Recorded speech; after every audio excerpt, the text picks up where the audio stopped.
Today is July 18th, and we're talking about Luke 15.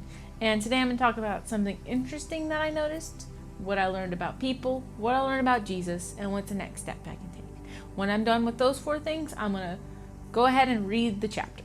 So the thing that I found most interesting about this chapter is it's set into 3 stories that all relate to each other. The first story about the sheep, the second story about the coin, and the third story about the son. And it's kind of this progression, like the sheep, an animal, one thing that you lost is valuable, but even more valuable is a coin, especially to somebody who doesn't have a whole lot. And then the most valuable thing, a son. And so this kind of progression that you see in this chapter, I found just really interesting, and how so Jesus is telling these parables all together in a set of 3, trying to really drive home a point.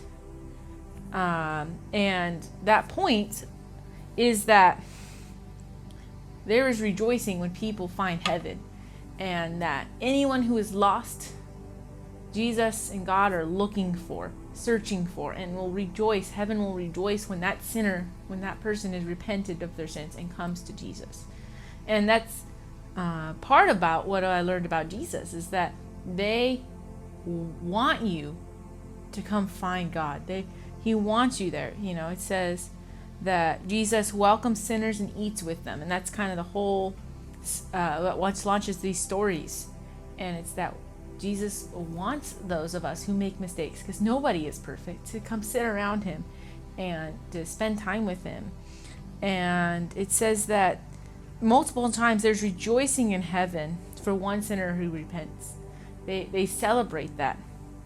And then in the last story, the parable of the lost son, God is compared to the father in this story, and that the father welcomes the lost son with open arms. God welcomes each one of us as we repent and come to him with open arms. He's excited. He wants us to come to him, and he's full of compassion. You know, at the beginning of the story, the father gives his son whatever he wants and lets him go off and do his thing, and you'll kind of think, why would the father do that? But it's because God, he doesn't force us to love him. He lets us do whatever we want. And if that's to go out and sin and do whatever, it makes him sad. It breaks his heart. But he's not going to force us to love him, because then it's not really love. But he's waiting. He's always waiting there, hoping for you to come home. And so that's part about what I learned about Jesus. And for what I learned about people is that there's kind of 2 kinds of people that these stories emphasize, especially the last one about the lost son. There's the younger son that some of us can relate to, the one who is lost, the one who runs away from home, who rebels against everything, but becomes broken and realizes they're in a broken life, and they come back to their father, come back home to find where that love is. But then there's the other son, the second son, the older one. We can be like him too. Christians who are angry that God forgives sinners. Christians, people who are upset because we're not being celebrated and rejoiced. And God points out, or the Father points out, that you're always with me and everything I have is yours. It's saying that, like, we're Christians, we love God, and He loves us still. And we've already been celebrated. We get to look forward to that in heaven. But right now we need to celebrate with him those who were lost, who have found him. And that's really hard. And so we can be one or the other. And I think sometimes if we started as the younger son and being like that, and then we find God, sometimes we even transform into the older son and having those issues too. And so we can learn from both of them and how to live our lives. And then next step, I think, for this passage, it's the verse I read earlier. It says, "This man welcomes sinners and eats with them." We should be doing that too. We should be welcoming people who are not like us, who might not even follow Jesus, into our homes and eat with them, to spend time with them.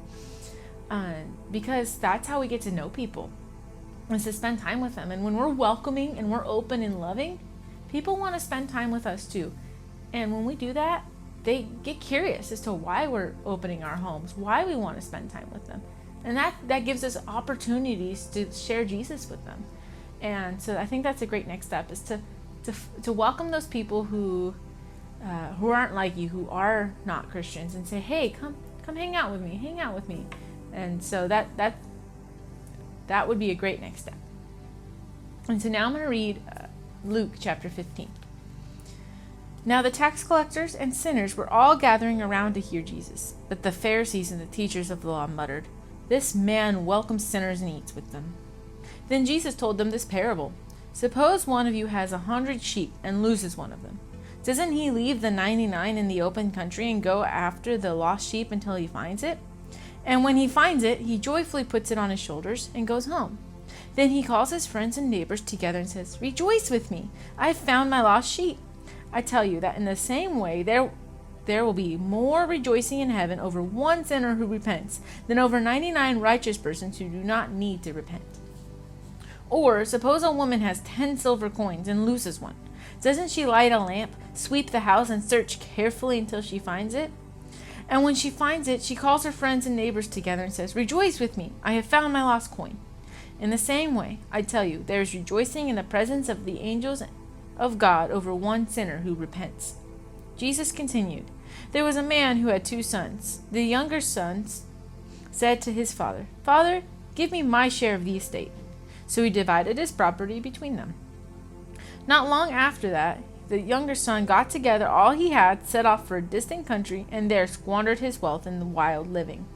After he had spent everything, there was a severe famine in the whole country, and he began to be in need. So he went and hired himself out to a citizen of that country, who sent him to his fields to feed pigs. He longed to fill his stomach with the pods that the pigs were eating, but no one gave him anything. When he came to his senses, he said, 'How many of my father's hired servants have food to spare? And here I am, starving to death. I will set out and go back to my father and say to him, Father, I have sinned against heaven and against you. I am no longer worthy to be called your son. Make me like one of your hired servants.' So he got up and went to his father. But while he was still a long way off, his father saw him and was filled with compassion for him. He ran to his son, threw his arms around him, and kissed him. The son said to him, 'Father, I have sinned against heaven and against you. I am no longer worthy to be called your son.' But the father said to his servants, 'Quick, bring the best robe and put it on him. Put a ring on his finger and sandals on his feet. Bring the fattened calf and kill it. Let's have a feast and celebrate. For the son of mine was dead and is alive again. He was lost and is found.'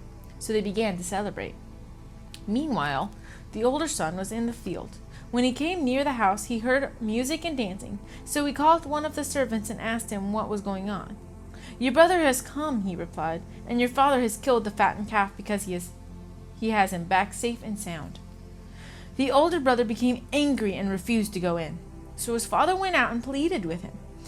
But he answered his father, 'Look, all these years I've been slaving for you and never disobeyed your orders. Yet you never gave me even a young goat so I could celebrate with my friends. But when this son of yours who has squandered your property with prostitutes comes home, you kill the fattened calf for him.' 'My son,' the father said, 'you are always with me, and everything I have is yours. But we had to celebrate and be glad because this brother of yours was dead and is alive again. He was lost and is found.' Until next time, you are sent."